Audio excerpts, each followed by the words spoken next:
Bonjour, alors aujourd'hui présentation un peu spéciale, présentation du deuxième coffret de Yamato 2199.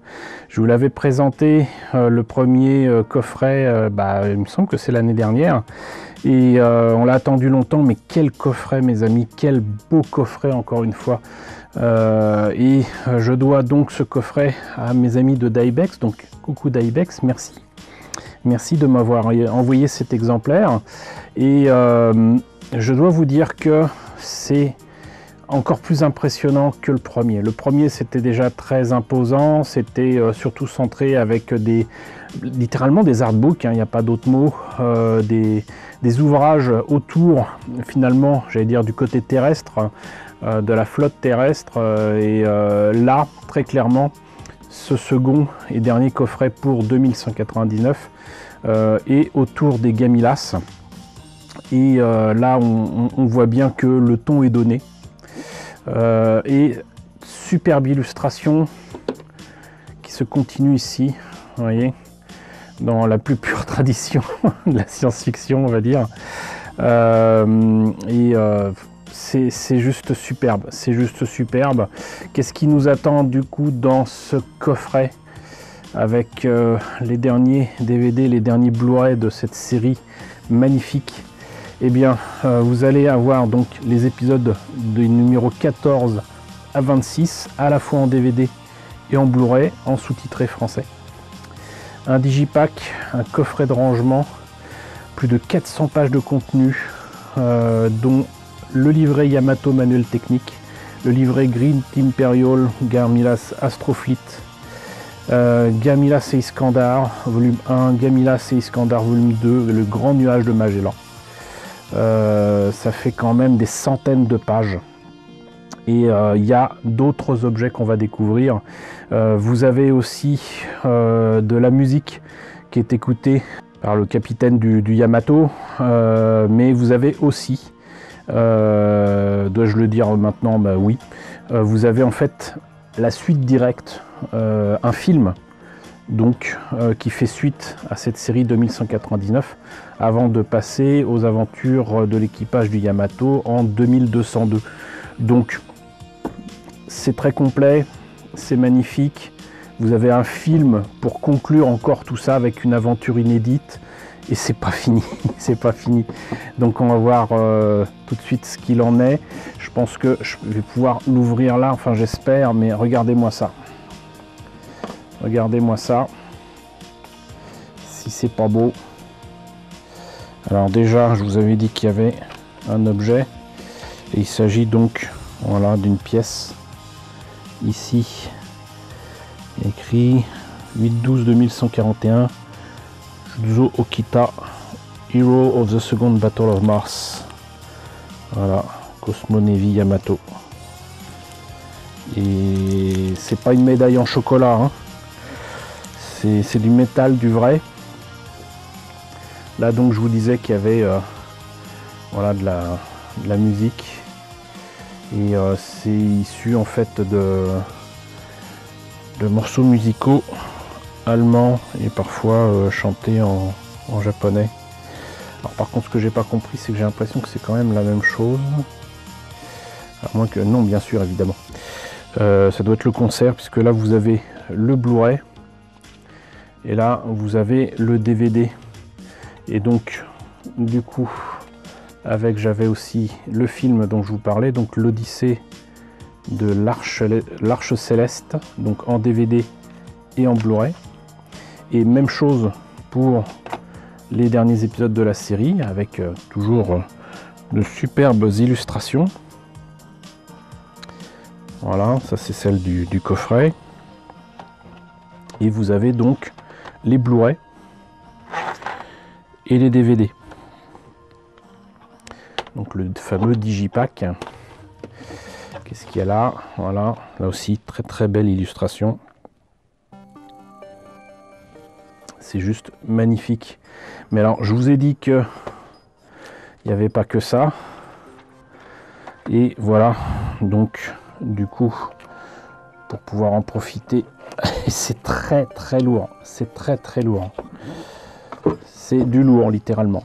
Donc déjà, on a un poster qui reprend l'image du premier coffret, du Yamato de face.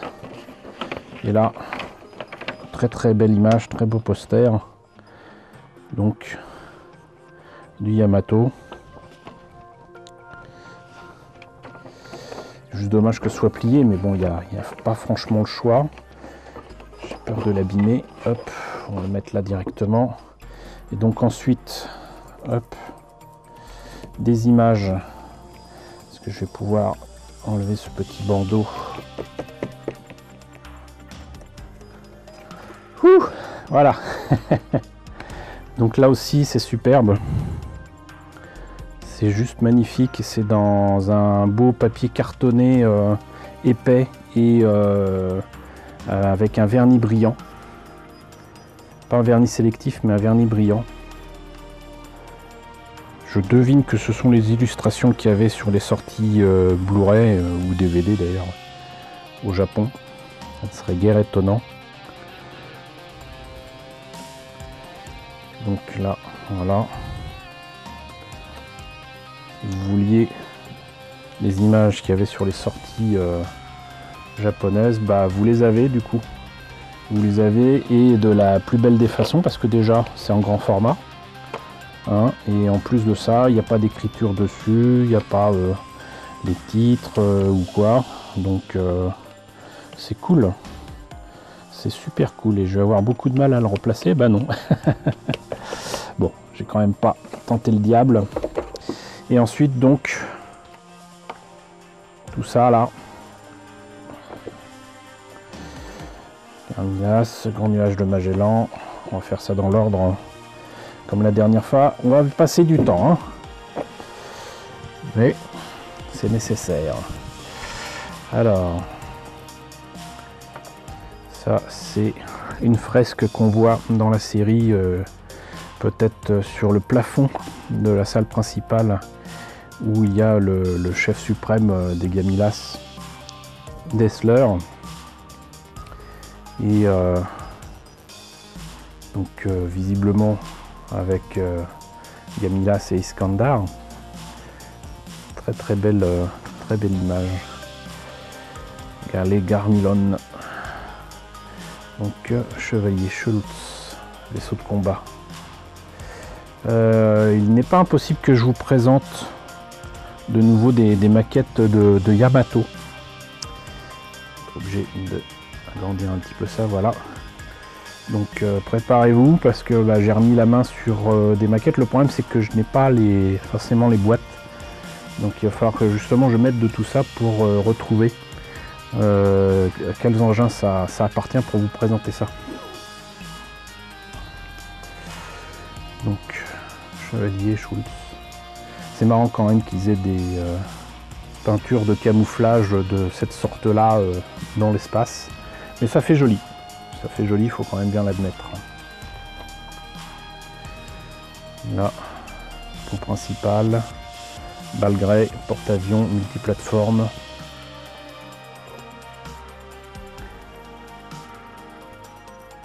J'adore, franchement, c'est juste superbe. Même si les designs existaient avant, ça reprend le design original, mais ça l'améliore et pas qu'un peu. D'autant qu'en plus tout ça, là on le voit à plat. Ça a été modélisé et dans la série on voit bien que ça a été fait en 3D. Mais c'est beau, il n'y a pas d'autre mot. Donc destroyer, classe Gaperon. Gaperon, je sais pas comment ça se prononce.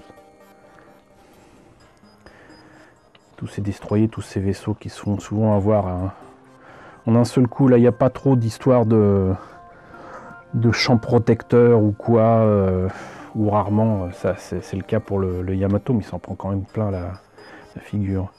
Classe Meltria. Donc du coup, visiblement, il y a du vert, il y a du bleu. On voit d'où vient l'inspiration de ce genre de choses dans Macross, les vaisseaux entradiens, ça vient de là, hein. Il n'y a pas à chercher plus loin. croiseurs lourds, des Stria. Moi je vous avoue que je vois pas vraiment la différence d'un vaisseau à l'autre, mais c'est beau. Croiseur à haute vitesse, bah forcément, donc du coup, là il n'y en a qu'un. Là il y en a deux. Kerkapia. Ok.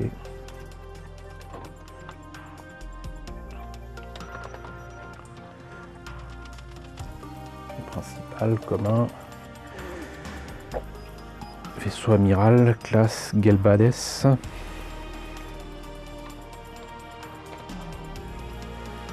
Ah d'accord. Et ben vous voyez justement ça fait partie des maquettes que je vous présenterai, mais j'ai la vieille maquette, le vaisseau amiral de classe Gelbades, mais la version des années 70 que j'ai eu à vil prix sur HLJ il y a des années. Et bah, à l'occasion donc on comparera avec ça, hein. Voilà. Et vous verrez que c'est pas du tout la même chose. Pareil là, classe Solgut, saut de combat, il me semble en avoir vu un d'une autre couleur, gris ou bleu. Voilà, variante bleu et gris. Comme quoi la mémoire parfois ça peut être bien. Et là, Domlaz 3.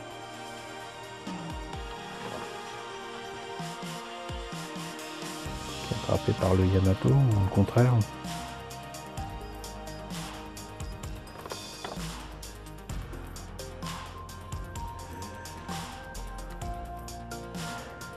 Alzerado, mais ça en fait des vaisseaux quoi. X01 donc qui s'inspire d'un sous-marin, mais un sous-marin voilà, dimensionnel. Voilà, c'est bien.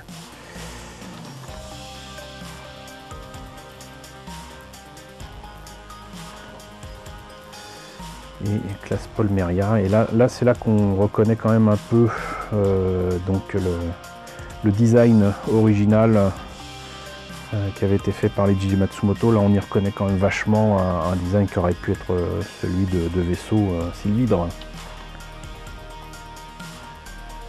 Et là Special Cavity Battleship, vaisseau de combat spécial. Alors, je vous avoue que un petit bout de temps que j'ai vu la série, donc du coup ça me dit rien, mais il est beau, il est magnifique, franchement. Et sous la 2, okay.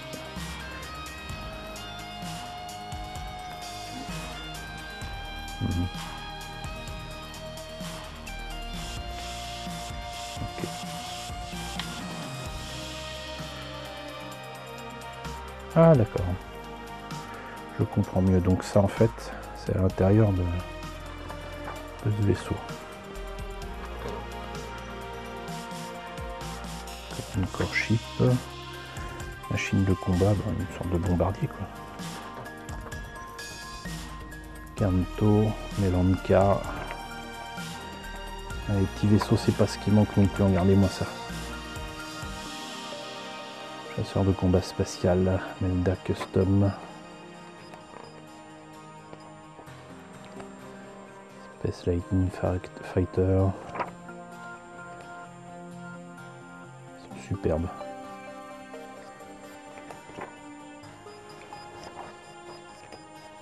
Attack Machine. Type Maglev.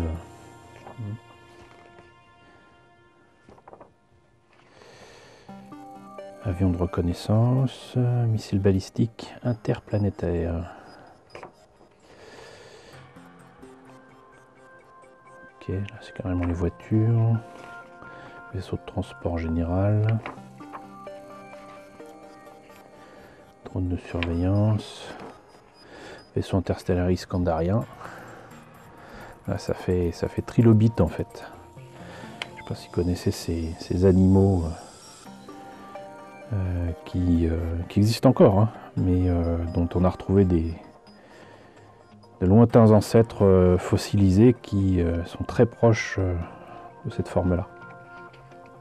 Et là, donc, comparaison des tailles de vaisseaux. Ça rigole pas. Voilà, et ça, c'était que le premier. C'était que le premier, les amis. Donc, on va continuer. Manuel technique volume 2 pour le Yamato. Voilà. Donc, le Cosmo Zero.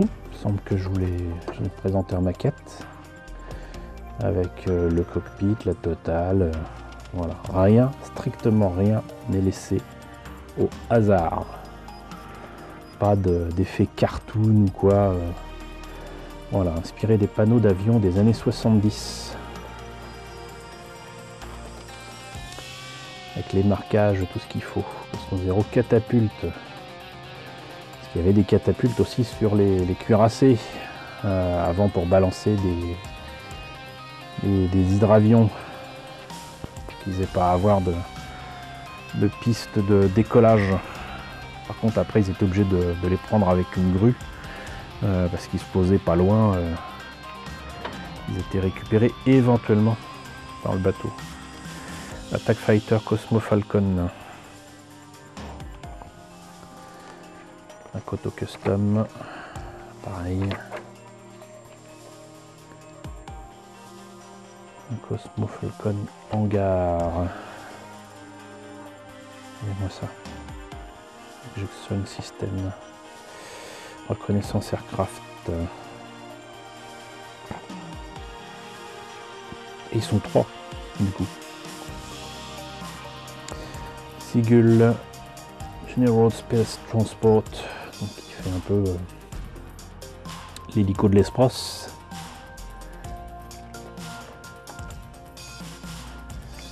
Structure.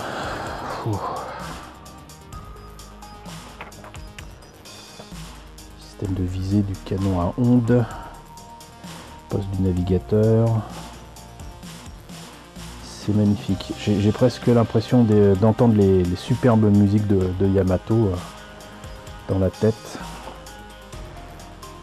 Je vous avoue que je me suis refait quelques épisodes pour le plaisir et le film, dont je n'avais vu que des extraits sur YouTube quand c'était sorti au Japon. Ils avaient mis quelques minutes gratis, plus 10 minutes, un truc comme ça. J'ai pas trop compris ce qu'il en était. J'ai vu, c'est magnifique. Auxiliaire.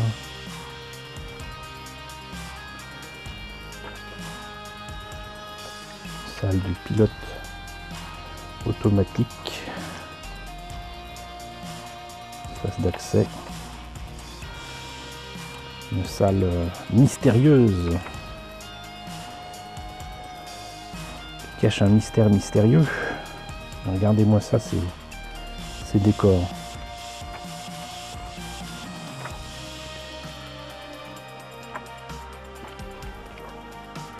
Là, en fait, avec ces deux coffrets-là, vous n'aurez plus aucun secret pour Yamato. En tout cas, la série, vous saurez tout.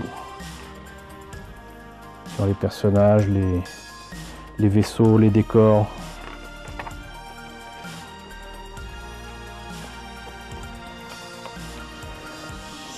C'est du vrai coffret collector comme on aime, quoi. Ouf. Chambre de contrôle vue extérieure, moteur à ondes qui leur permet de voyager dans l'espace, pas continuellement parce que sinon ça chauffe, ça pète, mais voilà, parce qu'on ne va pas dans le nuage de Magellan comme ça, hein. Console moteur à ondes, troisième hangar, couloir d'inspection. Et tout ça tient dans un vieux bateau japonais des années 40. Hein.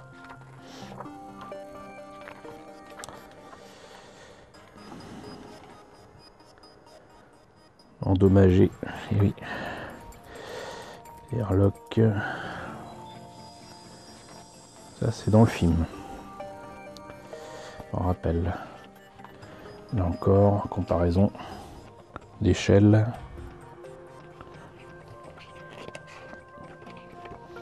Deuxième, il nous en reste 3. Il nous en reste 3, mais c'est important de vous présenter tout ça. Donc, planète Gamilas, qui ressemble à une grosse pastèque. Ce qu'il en reste en tout cas. Gamilas, Baleras, Capital City.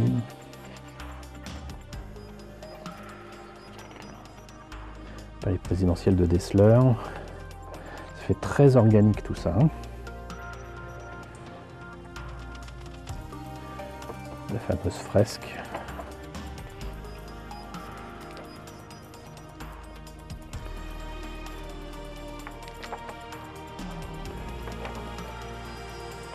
Avec le gouvernement. Bureau de Galditz, peut-être général.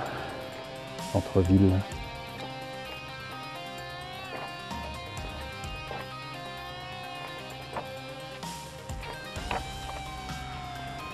Visiblement une planète surexploitée.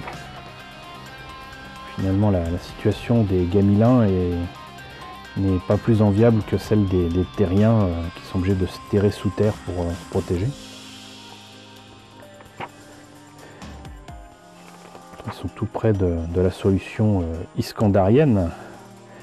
Cimetière et tombe du fils de Domel.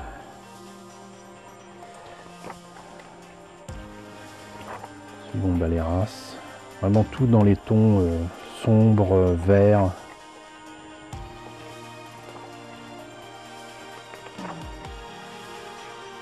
Vert ou rouge. Et Iskandar du coup, planète bleue. Planète d'eau. Et là, c'est cristallin, c'est autre chose. Voilà, tout dans les tons bleus, blancs, la pureté. Et j'ai hâte de voir le reste parce que voilà, Gamilas et Iskandar volume 2, youpi. Alors, voilà, ça c'est aussi le genre de dessin intéressant pour rappeler que tous les personnages n'ont pas les mêmes proportions, les mêmes tailles. Hein, c'est important. Donc Dessler, âge 103 ans, équivalent terrien 32 ans. C'est pas son âge. Une spatiale de combat, et Stein enfant. Donc c'est pas il n'y a pas de Gamilas, hein. C'est des sorcières d'une civilisation supposée disparue. Voilà. Misera, c'est l'Estella Girel. Pas grande, on voit bien que avec sa couleur de peau et ses oreilles, c'est pas de Gamilas. Hein. Galditz, Orpheus, alors là, on devine que le vice-chancelier n'est pas spécialement gentil. Hein. Talan, général d'Empire, inspecteur général. Au nom du poste de Balloon. Inspecteur général de la garde impériale. Commandant de la base avancée de Pluton. Alors lui il n'est pas bleu, mais c'est parce qu'en fait il y a d'autres humanoïdes qui font partie de l'Empire Gamilin et ils sont considérés comme des, j'allais dire des sous-hommes, mais c'est un peu ça. Mais ils ont la peau comme les terriens. Gelf Grants, capitaine de corvette. Erg Dommel qui va donner du fil à retordre au Yamato. Melda Ditz, enseigne de vaisseau seconde classe, un pilote charmant qui va apprendre à connaître les terriens et qui sera quand même la première preuve qu'il est possible de s'entendre avec l'ennemi. Voilà. Et si on la voit avancer comme ça, on a encore plus envie de devenir copain avec elle, très clairement. En civil, on dirait un petit chaperon rouge. Wolf Raken, c'est le capitaine du sous-marin dimensionnel, son équipage.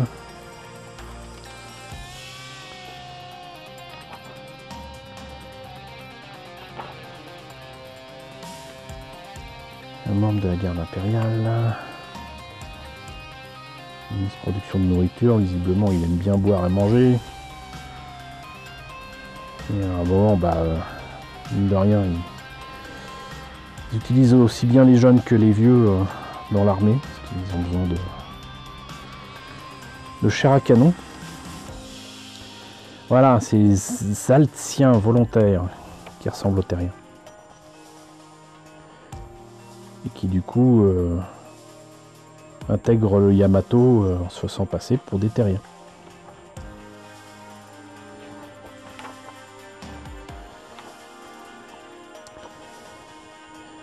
Et là on voit que Gamilas est un peu dépassé par tout ce qu'ils font. Il a lutté contre plusieurs fronts parce qu'il ne lutte pas contre les Terriens. Ils ont aussi bien à faire avec d'autres humanoïdes dans l'univers. Et on découvrira justement en 2202 ce qu'il en est justement de Gatlantis. Garmiloïdes, c'est des robots, hein, des androïdes. Voilà. Ça ressemble à ça. Alter a son épisode spécial. C'était dans les premiers épisodes. Iskandar. Très très beau travail en tout cas de mise en page parce que là le vert, même s'il est pastel, est respecté et pouf on passe sur Iskandar et c'est bleu. C'est peut-être qu'un détail pour vous mais pour moi ça veut dire beaucoup. Voilà. La très belle hommage au canon féminin de Leiji Matsumoto. Hein. Risha. Et du coup les robots, les androïdes Yamilin, ils viennent peut-être de là aussi avec l'Iskandroid. Et là, les civils, les Adomel, la femme donc de Domel, on aura deviné. Il n'y a pas que des militaires. Esclaves de Zoli. On voit que visiblement il y a d'autres teintes de peau. Hein. Props, donc là c'est les armes. Hein.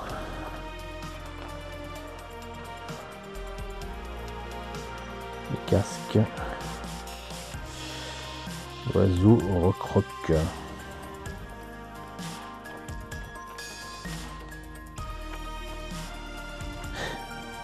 Là ça fait grenade allemande. Hein. Système d'enregistrement. Gamilas, encyclopédie, une analyse du système linguistique de Gamilas. Introduction, d'accord. Flexion et relation grammaticale, carrément. Donc là, on vous apprend le gamilien. Avec en plus l'alphabet, les chiffres qui vous seront très utiles parce que c'est ce qu'on voit sur les DVD et les Blu-ray. Hein. Kinyof et Aparté. C'est juste génial. C'est juste génial. Et donc on va terminer avec le grand nuage de Magellan où se trouvent Gamilas et Iskandar. Et où se dirige donc le Yamato, sans savoir que Iskandar est la planète jumelle de Gamilas. Donc, étoile du système de Balune, système solaire primitif, étoile à neutrons, nébuleuse de la Tarentule, Béméla, surface de la planète Béméla, avec ce vaisseau. Détail du vaisseau naufragé. Quelle origine déjà? Il me semble qu'il vient d'Iskandar aussi. Le principal, l'Heptapoda, Epitra, station inactive, portail.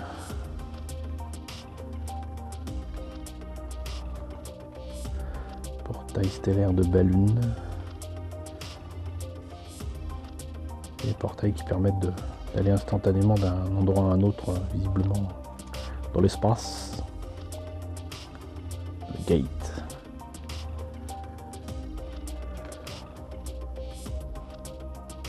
Inactif, activé. Arrivé. Portail subspatial satellite. On devine bien que c'est des artefacts anciens. Base spatiale de Balune.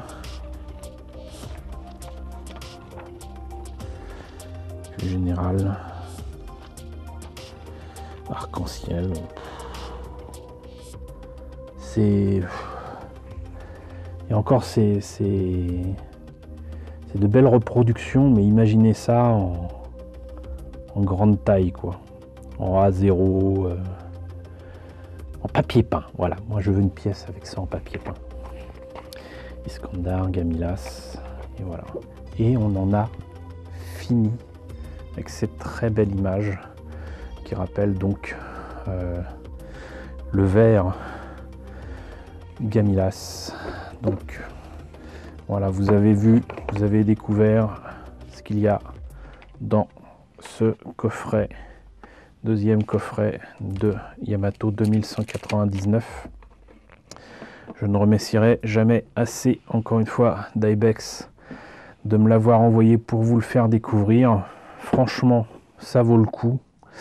Voilà, j'espère en tout cas que la présentation de ce coffret vous a intéressé. Désolé, la vidéo est un peu longue, mais vous voyez qu'il y avait beaucoup de choses à découvrir. Si vous hésitiez encore, j'espère que ce n'est plus le cas. En tout cas, 2199, franchement, c'est la série qu'il vous faut. Si vous aimez la science-fiction, si vous aimez les bons remakes avec les moyens actuels, franchement, que ce soit, vous l'avez vu, le design, les dessins, l'animation, les décors, les musiques, tout est bon. Tout est bon dans Yamato. Allez-y, allez-y. Donc en tout cas, j'espère que ça vous a intéressé. N'hésitez pas à me dire ce qu'il en est dans la section commentaires. N'hésitez pas à liker, c'est très important. N'hésitez pas à partager. N'hésitez pas à vous abonner si ce n'est pas déjà le cas. Coucou aux nombreux abonnés qui nous ont rejoints ces derniers temps. Bienvenue ici. Coucou aux grands anciens qui me suivent depuis bientôt 6 ans. Merci à tous de votre fidélité. Merci à tous de votre soutien sur Tipeee, sur Paypal. Surtout, prenez soin de vous. Je vous laisse avec la liste des contributeurs de la chaîne et je vous dis à très bientôt pour la présentation, je l'espère, d'un nouveau coffret vidéo.